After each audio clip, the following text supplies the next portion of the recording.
21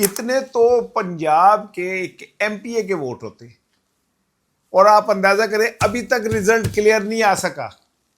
اس کی ریزن یہ ہے کہ گلگت بلتستان والوں نے بھی وہی تاریخی کام کیا جو 8 فروری کو پاکستانیوں نے کیا تھا۔ انہوں نے اس بڑی تعداد میں خان دے اتنے ووٹ پاتا ہے کہ ہوں انہوں 45 کو 47 بنانے میں جتنا وقت چاہیے آپ سوچ نہیں سکتے۔ جو بلاول بھٹو نے کہا تھا کہ فارم 45 لے آؤ 46 کا میں نے بندوبست کیا، تو اس نے پہلے ہی بتا دیا تھا کہ میری گل ہو گئی ہے، آپ بس مجھے صندوقڑیوں سے 2 ووٹ نکلوا دیں۔ مجھے لگتا ہے وہ 2 ووٹ بھی نہیں ملے۔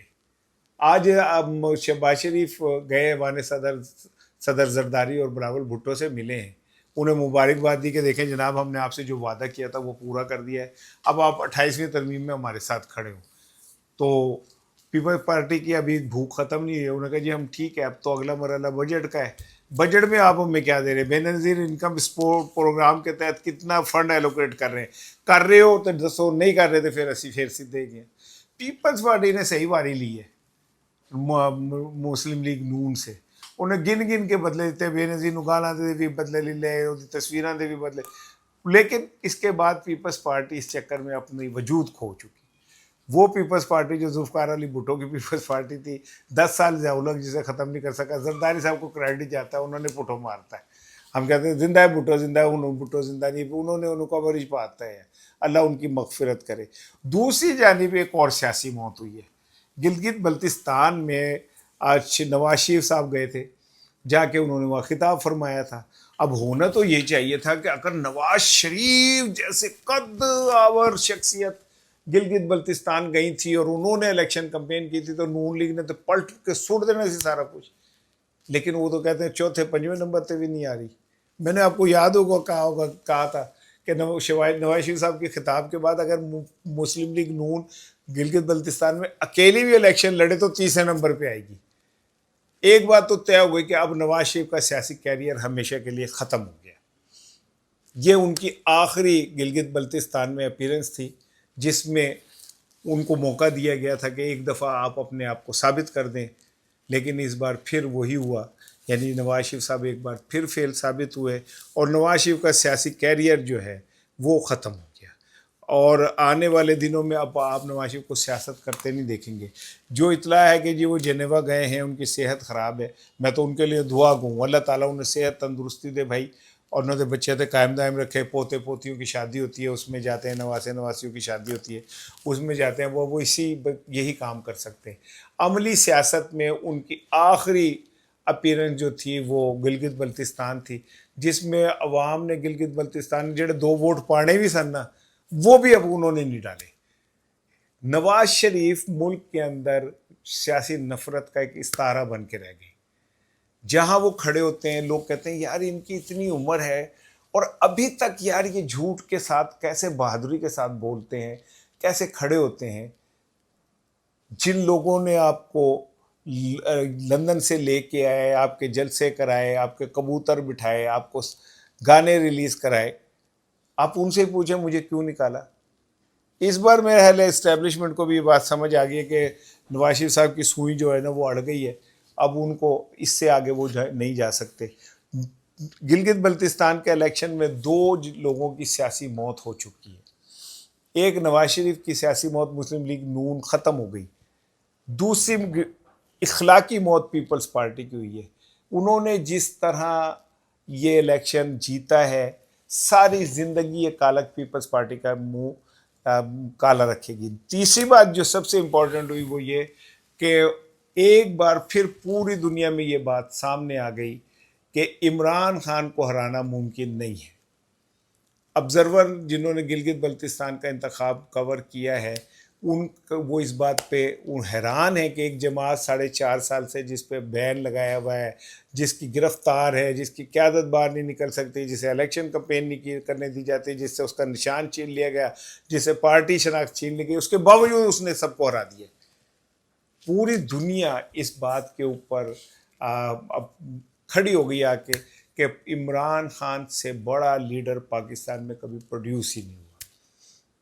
اب پوری دنیا کے کرٹکس اس بات کو مان گئے کہ عمران خان جو ہے وہ اس وقت پوری دنیا کے اندر مزاحمت کا سب سے بڑا استعارہ ہے۔ ایون یہ کہ مصطفیٰ نواز کھوکھر جیسا ہے جو پی ٹی آئی کا حصہ نہیں ہے، وہ یہ بات ماننے پہ تیار ہے، انہوں نے اس کا اعتراف کر لیا کہ عمران خان کو ہرانا، عمران خان کو نیچا دکھانا ممکن ہی نہیں ہے۔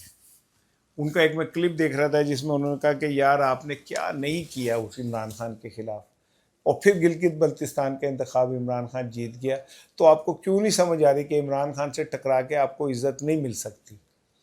اب یہاں سے میری ایک بات یاد رکھیے گا، گلگت بلتستان سے ہو سکتا ہے کہ احتجاجی تحریک کا اعلان اگلے 24 گھنٹے میں ہو جائے۔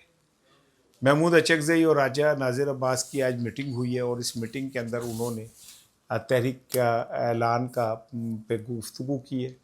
اگر تحریک کا اعلان گلگت بلتستان سے ہو جائے تو چاہے وہاں تھوڑے بندے ہیں، لیکن وہاں کی چونکہ ڈائنمکس ڈفرینٹ ہے تو پوری دنیا کی نظریں وہاں پہ رہیں گی۔ دوسری بات، اب آ جائے راولا کوٹ کی طرف، جو ایکشن کمیٹی کے لوگ ہیں وہ یہ دعویٰ کر رہے ہیں، مجھے اس دعوے کا نہیں پتا، میں اس دعوے کے ساتھ نہیں کھڑا ہوا۔ کیوں نہیں کھڑا میں اس پہ آپ کو بتاتا ہوں۔ ان کا یہ کہنا ہے کہ جی گزشتہ شب سی ایم ایچ کے باہر جو ان کے مظاہرین کے اوپر براہ راست گولیاں چلائی گئیں اور 40 کے قریب لوگ ان کے جاں بحق ہوئے۔ دوسری جانب حکومتی جو خبریں سامنے آ رہی ہیں اس کے مطابق 5 پولیس اہلکار بھی جاں بحق ہوئے، جس میں ایک سب انسپیکٹر بھی شامل ہے اور ایک رینجرز اہلکار بھی شامل ہے۔ اب اگر اس صورتحال کو دیکھیں تو یہاں سے میری ذمہ داری شروع ہوتی ہے۔ میری ذمہ داری کیا ہے؟ میں اس حکومت، اس سسٹم سے شدید نفرت کرتا ہوں، لیکن مجھے ایسا لگ رہا ہے کہ یہ جو آزاد کشمیر کی لڑائی ہے اس کا بینیفیشری نہ ایکشن کمیٹی ہوگی نہ حکومت پاکستان ہوگی، اس کا بینیفیشری ہوگی انڈین حکومت۔ برطانوی ارکان پارلیمنٹ نے راولا کوٹ کے اوپر گفتگو کی ہے، اور اگر آپ سمجھیں کہ ہاؤس آف لارڈ یا ہاؤس آف کامن کے اندر یہ بات آنا شروع ہو گئی کہ جی وہاں پہ ریاستی جبر ہو رہا ہے، تو یہ کس کا فلسفہ کامیاب ہو رہا ہے؟ انڈیا کا۔ یہی بات تو ہم جا کے انٹرنیشنل پلیٹ فارمز پہ کہہ رہے تھے کہ بھارت کے ریاستی جبر نے کشمیریوں سے ووٹ کا حق چھین لیا ہے، وہاں انٹرنیٹ بند کر دیا ہے، لوگوں کے ساتھ زیادتی ہو رہی ہے، بھارتی پولیس جو ہے لوگوں پہ تشدد کر رہی ہے، جانوں کو زندگیاں تباہ کر رہی ہے، قتل کر رہی ہے۔ اب یہی پروپیگنڈا بھارت جو ہے لے کے وہاں پہ کھڑا ہو گیا، اور برطانوی ہاؤس آف کامن کے ارکان پارلیمنٹ جو ہیں انہوں نے اگر اس پہ لب کشائی کر دی ہے، جس کا میرا خیال ہے انہیں حق نہیں ہے، تو اس کا مطلب یہ کہ یہ مسئلہ انٹرنیشنل ایشو بننے جا رہا ہے، یہ انٹرنیشنل ایشو بنا دیا جائے گا۔ مجھے تو ان عقل کے اندھوں کے اوپر ماتم کرنے کو دل کرتا ہے جنہیں یہ سمجھ نہیں آ رہی کہ جنگ کا وقت اور لڑائی خود طے کرنا چاہیے۔ آپ بھارت کے ٹریپ میں آ گئے، آپ آج کہہ رہے ہیں کہ فتنۃ الخوارج کے اور ایکشن کمیٹی کے آپس میں تعلقات سامنے آ رہے ہیں اور یہ ہو رہا ہے، تو بھائی آپ کو پہلے نہیں پتا تھا جو آج آپ کو پتا چل رہا ہے؟ ہمارے ادارے، ہمارے انٹیلیجنس ادارے، کیا انہیں نہیں پتا تھا کہ اگر یہ بات صحیح ہے، فرض کریں بالفرض میں یہ بات صحیح مان لوں، حالانکہ میرا یہ یقین ہے کہ ہمیں اس سے باہر آ جانا چاہیے فتنۃ الخوارج انڈیا سے۔ ہمیں اپنے منجی تھلے ڈانگ تو پھیرتے نہیں سکتے، ہم اسی بکل دے چور نو دیکھ نہیں سکتے۔ بھائی لوگوں کے حقوق، لوگوں کے جو ان کے جمہوری حق ہیں ہم کیوں نہیں دیتے؟ آزاد کشمیر میں بار بار حکومتیں کیوں بدلنے پڑتی ہیں؟ گلگت بلتستان میں جو جس طرح ہم نے کچل کے رکھ دیا ہے سارا کچھ، کیا کہتے ہیں، وہ کیوں نہیں دیکھتے؟ جن لوگوں نے پولیس اہلکاروں کی لاشوں کی بے حرمتی کی ہے، میں ان کے ساتھ نہیں کھڑا ہوا۔ وہ پولیس اہلکار پنجاب سے گئے تھے، وہ ہمارے ہی بہن بھائی تھے، ہمارے ہی کسی کیا نام ہے گھر کا حصہ ہوں گے، اور جن لوگوں کے اوپر یہ کہا جا رہا ہے کہ براہ راست گولیاں چلی اور مرے، وہ بھی تو ہمارا ہی حصہ تھے نا۔ تو دونوں طرف سے کس کا خون بہ رہا ہے؟ دونوں طرف سے کون ہے جو جن کی جان جا رہی ہے؟ وہ ہم لوگ ہیں، اور اس کا فائدہ کس کو ہو رہا ہے؟ بھارت کو۔ اب آپ کہیں بھارتی اسپانسرڈ فتنۃ الخوارج جو ہیں وہ یہ ہے وہ ہے، تو میڈیا وار کو آپ نے ایندھن دیا بھائی اس آگ کو، جسے اب آگ کے لیے آپ کہہ رہے ہیں کہ جی وہ فتنۃ الخوارج، آپ نے انہیں موقع دیا ہے۔ اور میں تو آپ کو 4 دن سے یہ کہہ رہا ہوں کہ وہاں پہ بھارت کو اور راہ کو کھیلنے کا موقع ملے گا۔ آپ جب لوگوں کو اکسائیں گے، اب اصل لڑائی ہونی ہے کل، جو ایکشن کمیٹی نے 9 جون کو ہڑتال کی کال دی ہے مظفر آباد میں۔ راولا کوٹ میں آپ نے ایک کھچڑی پکا کے ایک ماحول بنا دیا، اور جناب علی اب اس ماحول کا نتیجہ آپ کو نظر آئے گا کل، یعنی کہ 9 جون کو۔ دوسری جانب پاکستان کے ترجمان کہتے ہیں کہ پاکستان اور آزاد کشمیر کے معاملات ٹھیک ہیں، اور یہ جو برطانوی ارکان پارلیمنٹ ہیں یہ تبصرے تاریخی پس منظر سے ناواقف ہے۔ کون موقع دے رہا ہے انہیں بھائی یہ تبصرے کرنے کا؟ میں دے رہا موقع؟ اللہ رحم کرے بھائی، میں اس سے زیادہ نہیں کہنا چاہتا، لیکن میں آپ کو یہ بتا دوں کہ کل جو بھی ہوگا وہ کوئی اچھا نہیں ہوگا، اور کل مظفر آباد کے اندر اللہ سب کی حفاظت کرے، ان پولیس اہلکاروں کی بھی حفاظت کرے جو بھائی وہاں گئے ہوئے، اور ان مظاہرین کی بھی حفاظت کرے جو اپنے حقوق کے لیے باہر نکلے۔ اب بھی موقع ہے، میں ہاتھ جوڑ کے اپنے حکومت سے، ذمہ داروں سے درخواست کرتا ہوں کہ کل 9 سے پہلے ان لوگوں کے ساتھ بیٹھ کے معاملے کو ایک دفعہ پھر دیکھ لیا جائے، انا میں نہ پڑا جائے۔ ہم امریکہ اور ایران میں ثالثی کرا سکتے ہیں، ہم لبنان اور باقی ملکوں میں ثالثی کرا سکتے ہیں، تو ہم خود بیٹھ کے اپنی ثالثی کیوں نہیں کر سکتے؟ ہم پوری دنیا کے اندر امن کے لیے کام کر سکتے ہیں۔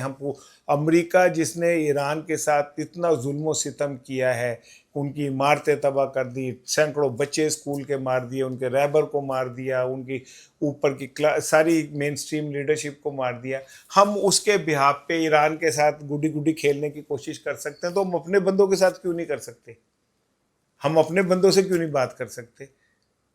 یا ہم بات کرنا نہیں چاہتے، یا ہماری پرائورٹیز کچھ اور ہیں؟ اینی وے، آخری ایک چیز سن لیں سر، کوئٹہ کا جو واقعہ ہوا ہے جس میں سول ہاسپٹل میں مانور ناصر ہیں، جو کیا کہتے ہیں ڈاکٹر ہیں، ان کے اوپر جو تیزاب پھینکا گیا، لفٹ آپریٹر ہے کوئی 26 سال کا جس نے اس پہ تیزاب پھینکا، یہ ذرا اگر ان واقعات کو دیکھیں تو اس میں آپ کو سمجھ آئے گی۔ وہ بھی ایک آپ کو یاد ہوگا کہ وہ کیا کہتے ہیں ایک ماڈل قتل ہوئی ہے جس میں ایک بندہ نے اسی طرح آ کے گولیاں مار دی۔ آخر یہ اتنے معاملات آگے کیسے چلے جاتے ہیں؟ اچھا، اب مجھے آپ جتنا مرضی فنڈامنٹلسٹ کہہ لیں، بنیاد پرست کہہ لیں، مجھے کہیں جی میں تو بڑا دنیا بہت آگے چلی گئی، میں پیچھے، مجھے آپ قرآن پاک کا ایک حکم یاد آ رہا ہے۔ اس میں اللہ نے فرمایا کہ جو ایمان والیوں بیویوں، آپ کسی سے اپنے گھر والوں کے علاوہ کسی سے ہنس کے بات نہ کرو، کیونکہ آپ کے مسکرانے کا مطلب سامنے والا پتہ نہیں کیا لے لے۔